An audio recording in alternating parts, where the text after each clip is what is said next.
HYROX is becoming so popular. I recently did one in a completely average time. If you're not elite and you're just trying to complete a HYROX, these tips are for you.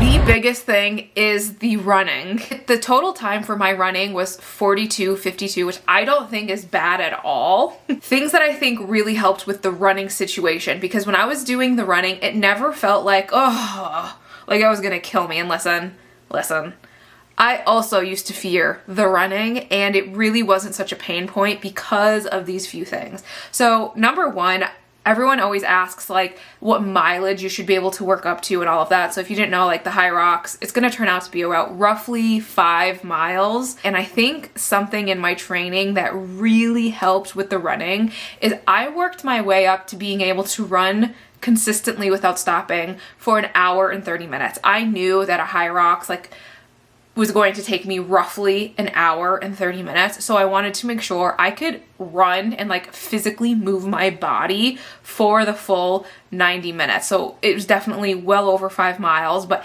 having the confidence going in, knowing that, hey, I can literally move efficiently for an hour and 30 minutes and be okay. Like that confidence really helped. I feel like also just being able to run for the full 90 minutes without stopping really helped my endurance fitness, because I really feel like HYROX is a lot about endurance and being able to keep moving even when you want to stop.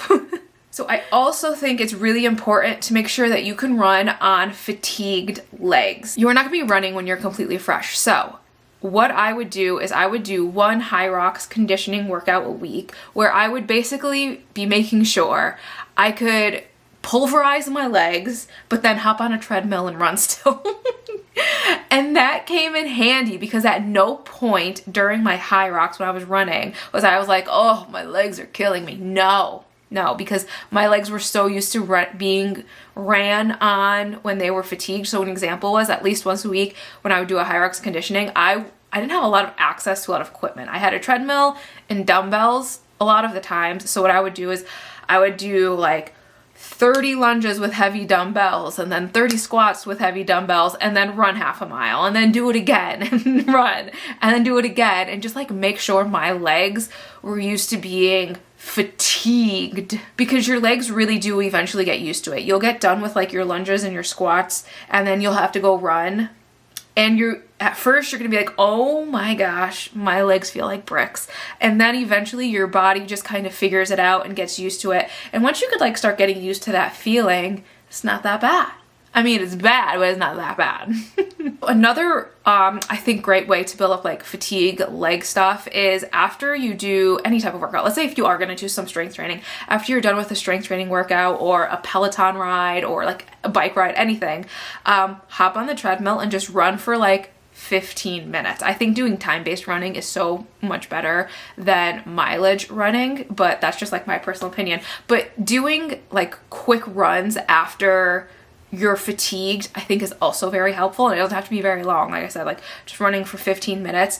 I would do that. I would do a Peloton ride and then immediately just put on sneakers and just run for 15 minutes just to make sure my legs were able to keep moving. That really helped build up, I think, my leg endurance fatigueness. Almost all of my training for the HYROX was running, mainly because I was also training at the same time for a half marathon. I think this is a hot take, but I don't think you need to be that strong to do a HYROX. I think if majority of your training is focused on running, you'll be good. At least at the women's solo level, majority of my HYROX training was just running. I pretty much ran during the week and did one HYROX conditioning workout in a week. So I would do longer runs. I would do a short interval run during the week. I would do tempo runs. I did a lot of running. And I think that really prepared me well, because when I was doing my laps and things, I was never going out there dreading the run. It was almost this run is kind of almost a breather. Not really a breather, but it was almost just hey, just keep doing it. Just keep moving. And plan with the running was try to do a longer run during the week and when you're doing a longer run, slowly increase your mileage every week. Otherwise, that's when you get into having injuries and everything hurts, and you don't want that to happen. So one longer run a week, slowly increasing how far you go. I just did a short, like 30-minute interval or tempo run. Sometimes I would do them from like the Peloton app because they have like interval run classes, or I would just make up my own, but I would do some type of interval workout, because if you want to get fast, you have to run fast. And the only way you get to run fast is if you try to run fast. In the beginning, you might not be very fast. Trust me, I was there. But eventually, you will get faster. You can't get fast unless you try to run fast. But just consistently running and building up that running endurance is really important. Let's talk about fueling, because I think that is important. During your training, you're going to want to practice fueling yourself. Everyone has different ways of doing this. The reason why is because specifically when you're doing runs and long runs, your body really burns through carbs in it. It needs carbs to keep going. So as a runner, we call it bonking. So you will notice a lot of times, like people who do half marathons or full marathons, like they'll make it like the first 10 miles and then they'll bonk, meaning like they'll be doing like a 9-mile pace the whole time, and all of a sudden they get to mile 10 and their body just crashes and shuts down and their pace plummets because they're not taking in enough fuel to keep them going. So this happens a lot in HYROX, and I think people skip over this a lot because they view it as just like if I was just going to the gym to exercise, I wouldn't need fuel during it per se, maybe like a drink or something, but not necessarily like a snack. And this is why HYROX fueling is kind of interesting. It's very body dependent, and you don't want your first time taking a gel to be during the HYROX. So this is why you should incorporate them during your training, specifically like if you're going to go for your long run, just try taking a gel during it. Or if you're gonna do like a much longer HYROX conditioning workout, maybe that's like an hour long, try taking a gel halfway through just so your body can get used to it and you could figure out how your body reacts to different types of fueling. So as I said, there's gels, which is what I prefer just because they're quick. I must have a stomach of steel because I haven't really had any issues. But there's a bunch of different types out there. There's some with caffeine, some without caffeine.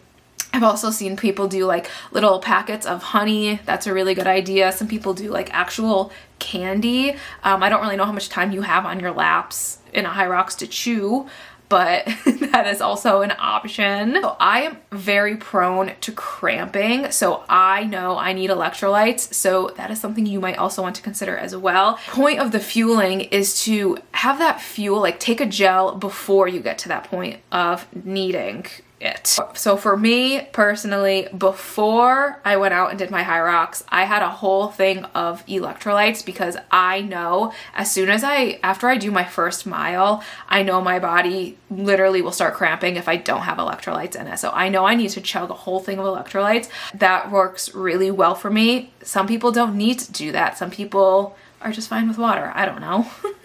But figuring it out what works for you. As terms of gels, I will be honest, I knew this was going to take me about 90 minutes. I had a total of 3 gels. I took a gel before I started. I took a gel at probably about the 25-minute mark into it, and then I took my last gel at about an hour into it, and that worked really, really well for me. I always felt like I had a sustained amount of energy, and I never bonked out by any means. But again, it's very, very important to figure out what fuel and how many carbs and all of your intake and all of that is going to work for you. So some of your training, I do think, should be spent trying to figure out your fueling intake. All right, let's talk about the stations. So a Skierg. Luckily, I mentioned I used to be into CrossFit. My husband was heavily into CrossFit and he's a physical therapist. So we do have a Skierg. Have I used it in years? No. When I was there, a whole lot of ladies did not know how to use a Skierg. And these are just my tips as a regular girl. You know, I'm trying to do a pace of like 220 to 230 per 500 meters when I'm doing it, which is a very average pace, okay? When the elites are doing it, they're flooring it, okay? They're flooring it, but we're not them, okay? We're not them. We need to be able to, I think I think the goal for us average people, how I look at it as the ski and the row need to be a sustained effort. Nothing that I'm jacking my heart rate up to like 200 and I can't recover. So I really used the ski and the row like that. It was very controlled. In my opinion, I've seen a lot of girls where they're just like yanking the Skierg, you know, they're just going as fast and fast and fast as they can. And that's all fine and dandy, but that is going to spike your heart rate. And I feel like I used the Skierg station to more so bring my heart rate down and level it out. In my opinion, for me, it works out much better if I give it a solid tug and then just ride it out. Take a good deep breath, solid tug, and ride it out. I don't know. That's the formula I use. Again, I'm not trying to go at a crazy pace. I'm more so trying to use this station to breathe for a second and not go all out. And I feel like that method really helps bring my heart rate down and I can breathe and I don't feel like I'm overdoing it. Like I feel like I could still continue going on. The sled push and the sled pull, probably like most of you, I don't have access to a sled.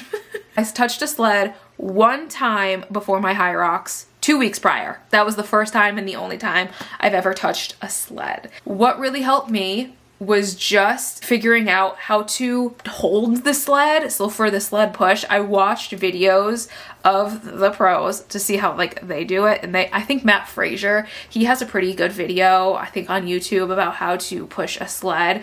And I think for us girlies, the best method, because I've tried all, I think he mentioned like 3, the best method is going to be where you wrap your arms around it and your bicep is up against the pole and you got to push your head through, and that is and then you could start walking. And that is the only way I was successfully able to push the sled. And I'm sharing that because if you try to push it with your arms straight out as an average strength girly, we're not going nowhere. Like it's literally not going to move. And even I found if like I try to hold on to the bars and even just lean into it, it's still much harder.